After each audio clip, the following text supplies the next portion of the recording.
नमस्कार, मैं हूं नारायण शर्मा और आप देख रहे हैं AINS न्यूज़ 24 चैनल। आज की ताज़ा खबरें। ग्रीन अर्थ सिटी अमलेश्वर में भारी बरसात के कारण जल भराव की समस्या उत्पन्न हो गई है, जिससे वहां के नागरिकों को आने जाने में भारी परेशानी का सामना करना पड़ रहा है। बिल्डर के द्वारा पानी निकासी का उचित प्रबंध नहीं किए जाने के कारण यहाँ के रहवासियों को खामियाजा भुगतना पड़ रहा है। अन्य समस्या तो जस की तस खड़ी हुई हैं, जिसे हमने पहले भी दिखाया है। ग्रीन अर्थ सिटी अमलेश्वर के निवासी सुविधाओं को तरस रहे हैं। सन 2011 में यह प्रोजेक्ट लॉन्च हुआ था और अगस्त 2022 तक बिल्डर द्वारा ब्रोशर में लिखी गई और शासन द्वारा नियम निर्धारित किए गए उनका पालन नहीं किया गया। Builder green earth infra ventures private limited के प्रमुख डायरेक्टर संजय श्रीमाल द्वारा वायदों को पूरा नहीं किया गया और नियमों को भी टाउन एंड कंट्री प्लानिंग की भवन अनुज्ञा एवं अनुविभागीय दंडाधिकारी राजस्व पाटन की विकास अनुज्ञा का पालन अगस्त 2022 तक नहीं किया गया। कॉलोनी में बाउंड्री वाल, स्विमिंग पूल, अस्पताल, school, post office, basketball court, badminton court, volleyball court, cricket का मैदान, फुटबॉल का मैदान, 20 गार्डन अभी तक नहीं बनाए गए। साथ ही सीवरेज ट्रीटमेंट प्लांट आज तक नहीं लगाए गए हैं। तड़ित चालक और 25% सोलर लाइटें नहीं लगाई गई हैं। गर्म पानी के लिए छतों पर सोलर पैनल नहीं लगाए गए हैं। कॉलोनी में बिजली के तार बिखरे हैं, जिससे लोगों की जान का खतरा बना हुआ है। आए दिन बिजली के तारों को लेकर कोई न कोई परेशानी होती रहती है। बिजली विभाग ने कई बार बिल्डर को अंडरग्राउंड लाइन बिछाने को लेकर नोटिस भी दिया, जिसे भी बिल्डर द्वारा अनदेखा किया जा रहा है। कॉलोनी के 552 फ्लैटों के 17 ब्लॉकों की छतों की स्थिति जर्जर हो चुकी है। वह इस अवस्था में आ चुकी है कि कभी भी भरभराकर गिर सकती है। कॉलोनी के क्लब हाउस का उपयोग आम जनता नहीं कर पा रही है और वहीं बिल्डर ने उसे प्लाट खरीदी बिक्री का केंद्र बना लिया है। बिल्डर द्वारा कॉलोनी में स्थित नाले पर अवैध कब्जा किया जा रहा है। आए दिन आवारा मवेशी कॉलोनी में घूमते नजर आते हैं। पानी के निकासी की समुचित व्यवस्था नहीं होने के चलते मुख्य द्वार पर तालाब जैसा नज़ारा आम है। पैदल चलने वालों को इससे काफ़ी परेशानी होती है। कॉलोनी में लगे फाउंटेन को सिर्फ दिखाने के लिए ही लगा दिया गया है। कॉलोनी परिसर, जो कि 42 एकड़ का कवर कैंपस है, वहां बिल्डर द्वारा सैनी फार्म हाउस के लोगों को अवैध रूप से गेट बनाने की अनुमति दे दी गई है, जिसका विरोध कॉलोनी वासी लगातार कर रहे हैं। ऐसी तमाम परेशानियों से जूझते हुए लोग ग्रीन अर्थ सिटी में रहने को मजबूर हैं। कॉलोनी वासियों की याचिका पर यह मामला उच्च न्यायालय बिलासपुर, रेरा और SDM न्यायालय पाटन में विचाराधीन है। एक दिन पूर्व हुई बारिश से ग्रीन अर्थ सिटी में जगह जगह जल भराव की स्थिति बन गई है, जिससे रहवासी परेशान हैं। बिल्डर ने कॉलोनी में पानी निकासी की उचित व्यवस्था नहीं की, जिसके चलते यह समस्या खड़ी हो गई है। यहाँ के रहवासी पहले ही इतनी समस्याओं से जूझ रहे हैं और इस बारिश ने एक नई समस्या उत्पन्न कर दी है। बारिश का पानी लगातार 4 दिनों तक बहता रहेगा, जिससे लोग 4 दिन परेशान रहेंगे। घर घर तिरंगा फहराने को लेकर देश के प्रधानमंत्री ने नियमों में कुछ संशोधन किया है। इन्हीं संशोधनों को लेकर भारतीय जनता पार्टी के कार्यालय में एक बैठक आयोजित की गई। बैठक में बताया गया कि इस आह्वान के अंतर्गत रात में भी तिरंगा फहराया जा सकेगा, लेकिन कुछ बातों का ध्यान भी रखना होगा। घर घर तिरंगा फहराने के आह्वान में प्रधानमंत्री नरेंद्र मोदी ने कुछ संशोधन किया है, जिसकी जानकारी देशवासियों को पहुंचाई जा रही है। राजधानी रायपुर में भी इन्हीं संशोधनों को लेकर भारतीय जनता पार्टी कार्यालय में एक बैठक रखी गई। प्रवक्ता अनुराग अग्रवाल ने जानकारी दी कि संशोधन के अनुसार रात में भी तिरंगा फहराया जा सकेगा। इसके अलावा उन्होंने और भी जानकारियां साझा की। तिरंगा आप अपन घर में कभी भी फहरा सकता हो, मतलब दिन में भी फहरा सकता हो, रात में भी फहरा सकता हो। पहले ये नियम रही कि दिन में फहरा सकता हो, पर अभी 22 तारीख को झंडा दिवस के अवसर में राष्ट्र के माननीय नरेंद्र मोदी जी नियम में संशोधन कर दे है और आप कोनो भी दिन दिनों रात अपन घर में झंडा फहरा सकता हो। दूसरा बात, पहली झंडा सिर्फ 4 कपड़ा से बने, कपास मतलब कॉटन, ऊन, रेशम और खादी। अब हर घर तिरंगा अभियान में पूरा देश में लगभग 20 करोड़ घर में झंडा फहराए बढ़े। अकेला छत्तीसगढ़ में 20 लाख घर में झंडा फहराए बढ़े। तो लोगन ला सहज उपलब्ध है करके वह नियम में परिवर्तन हुए। अब झंडा आप पॉलिस्टर के झंडा घलो अपन घर में फहरा सकते हो और मशीन से बने झंडा घलो फहरा सकते हो। मतलब पहली कपास, ऊन, रेशम और खादी के हाथ से बने झंडा बस फहरा सकते रहे, पर अभी ना पॉलिस्टर के बने झंडा और मशीन के बने झंडा भी अपन घर में फहरा सकता हो। फिर झंडा फहराए के कुछ छोटे छोटे नियम है जेकर पालन करी हो तो हमारे राष्ट्र के सम्मान, ये तिरंगा के अनजाने में भी अपमान नहीं हुई। तो सबसे पहली बात कि झंडा अपन घर में या घर के बाहर जहां भी फहराओ, जहां आप बैठता हो, जिसमें है जमीन में बैठता हो, तो आपके सिर से ऊपर होना चाहिए झंडा। खड़ा हो तो आपके ओखर में भी ऊपर होना चाहिए। मतलब अगर अपन ड्राइंग रूम में फहरा था, अपन घर में फहरा था, तो झंडा ऊंचा लगे होना चाहिए ताकि आप खड़ा रहो तो ओखर ले ऊपर रहे झंडा। दूसरी बात, झंडा के समकक्ष मतलब कंधा से कंधा मिला के झंडा के बराबर में कोई और झंडा आप नहीं फहरा सका। मतलब हमारा राष्ट्रध्वज सबसे ऊपर रही। प्रदेश के मुख्यमंत्री भूपेश बघेल ने भाजपा में प्रदेश अध्यक्ष के बदलाव को पार्टी में अंतर्कलह की वजह बताया। उन्होंने कहा कि भारतीय जनता पार्टी में सब कुछ ठीक नहीं चल रहा है, इसलिए लगातार पार्टी में पदाधिकारियों को इधर से उधर किया जा रहा है। इसका मतलब है कि भारतीय जनता पार्टी में सब कुछ ठीक नहीं चल रहा है। जो भारतीय जनता पार्टी में जो अंतर्कलह है उसे दबाने के लिए इस प्रकार से बदलाव किए गए हैं, और वो भी विश्व आदिवासी दिवस के दिन एक आदिवासी प्रदेश अध्यक्ष को हटाया गया। तो बहुत सारे अभी परिवर्तन देखने को मिलेंगे और ये गुटबाजी भारतीय जनता पार्टी का और उभर के आएगी सामने।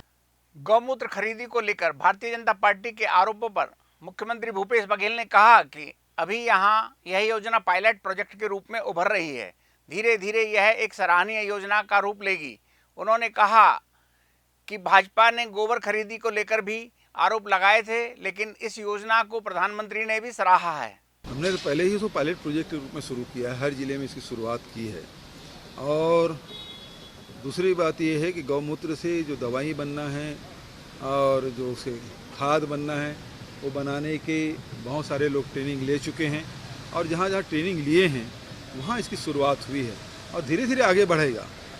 जब हम लोग गोधन न्याय योजना शुरू किए थे तब भी ये सवाल उठाए थे। अब जिनको जैविक खेती करना है तो वर्मी कंपोस्ट हम उपलब्ध करा रहे हैं, लेकिन उसके साथ साथ गौमूत्र से दवाइयाँ भी हम उपलब्ध कराएंगे। और मैं समझता हूँ कि जितने भी बाड़ी है जिनके पास ड्रिप इरिगेशन है वो लोग ज़्यादा इसको पसंद करेंगे। राजधानी रायपुर में सरपंच संघ ने अपनी मांगों को लेकर प्रदर्शन किया। इस मौके पर बड़ी संख्या में आए पंच और सरपंच संघ के लोगों ने मुख्यमंत्री निवास के घेराव के लिए रैली निकाली। इस दौरान संघ के सदस्यों और पुलिस के बीच धक्का मुक्की भी हुई और पुलिस ने उन्हें बीच रास्ते में ही रोक लिया।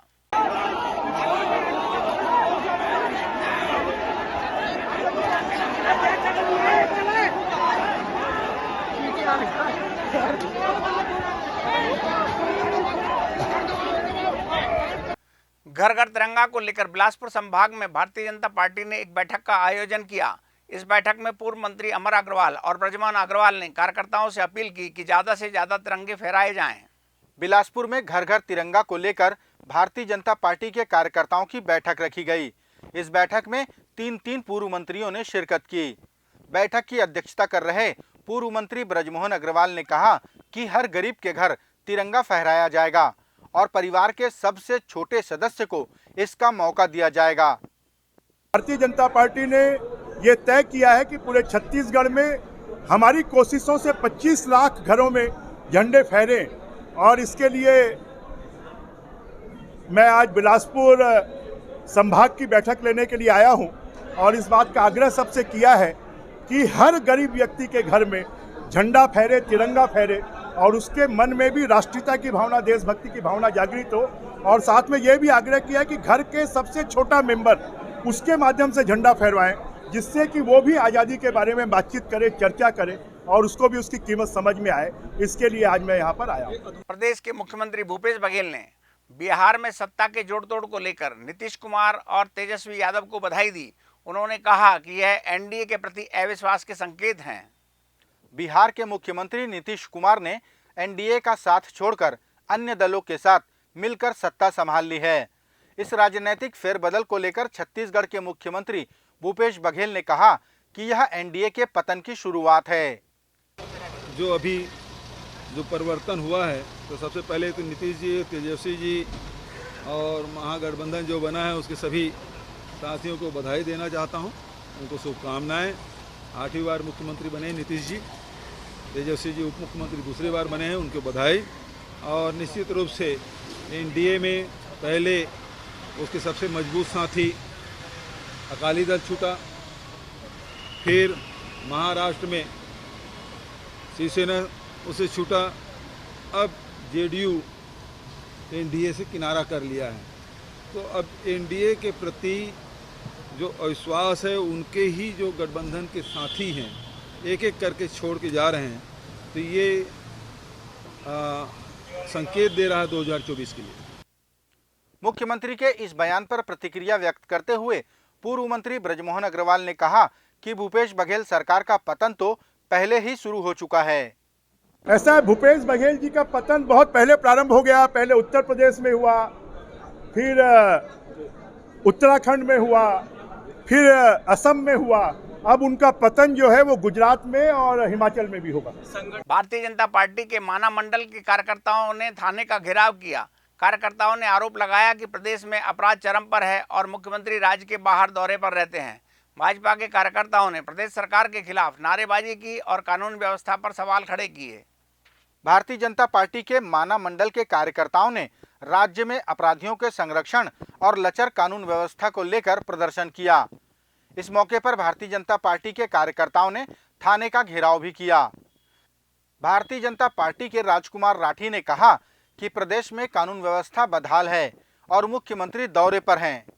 देखिए, प्रदेश में जब से कांग्रेस की भूपेश बघेल की सरकार बनी है, लगातार लूट, डकैती, हत्या, बलात्कार और सब जो कोचिए जो है गांव-गांव में शराब बेच रहे हैं। मैं समझता हूँ पूरे प्रदेश में अराजकता की स्थिति है और भूपेश बघेल जी छत्तीसगढ़ की चिंता करने के बजाय कभी हिमाचल जा रहे हैं, कभी उत्तर प्रदेश जा रहे हैं, कभी विभिन्न प्रदेश का दौरा कर रहे हैं। मुझे लगता है कि ये यहाँ के मुख्यमंत्री ना होके, लगता है कांग्रेस कमेटी ने जो है इनको दूसरे राज्य का दायित्व दिया है। ये बड़े दुर्भाग्य की बात है।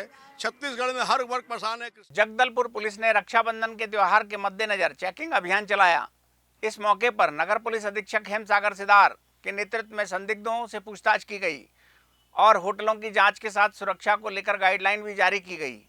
बस्तर पुलिस के द्वारा आगामी रक्षाबंधन के त्यौहार को ध्यान में रखते हुए जो है एहतियातन और बेसिक पुलिसिंग के अंतर्गत जो है कार्यवाही किया जा रहा है। और इस तारतम्य में आज जो है थाना सिटी कोतवाली, जगदलपुर, बोधघाट और यातायात शाखा के द्वारा जो है शहर के प्रमुख जो व्यावसायिक जो क्षेत्र हैं, जिसमें मेन रोड, गोल बाजार, संजय बाजार आदि क्षेत्रों में जो है लगातार पुलिस बल के साथ में जो है पैदल पेट्रोलिंग किया जा रहा है। इसके अलावा शहर के जो प्रमुख होटल, लॉज और जो ढाबे हैं उनकी नियमित तौर पर जो है चेकिंग किया जा रहा है। इसके अलावा बस्तर जिले में जो है आने और जाने के जो प्रमुख मार्ग हैं उन पर भी जो है वाहनों की, सामानों की, लोगों की जो है नियमित तौर पर जो है चेकिंग किया जा रहा है। और इसके अलावा जो है बस स्टैंड, रेलवे स्टेशन पर भी जो है बस्तर पुलिस के द्वारा जो है सतत निगाह रखा जा रहा है। और आने वाले जो रक्षाबंधन त्यौहार को ध्यान में रखते हुए जो है बस्तर पुलिस अलर्ट मोड पर काम कर रही है। ये थे आज के प्रमुख समाचार। आप देख रहे थे AINS न्यूज़ 24 यूट्यूब चैनल। कल फिर मिलेंगे ताज़ा तरीन समाचारों के साथ। तब तक रोजाना की ताज़ा खबरों के लिए आप हमारे लोकप्रिय यूट्यूब चैनल AINS न्यूज़ 24 को सब्सक्राइब, लाइक और शेयर करना ना भूलें। नमस्कार।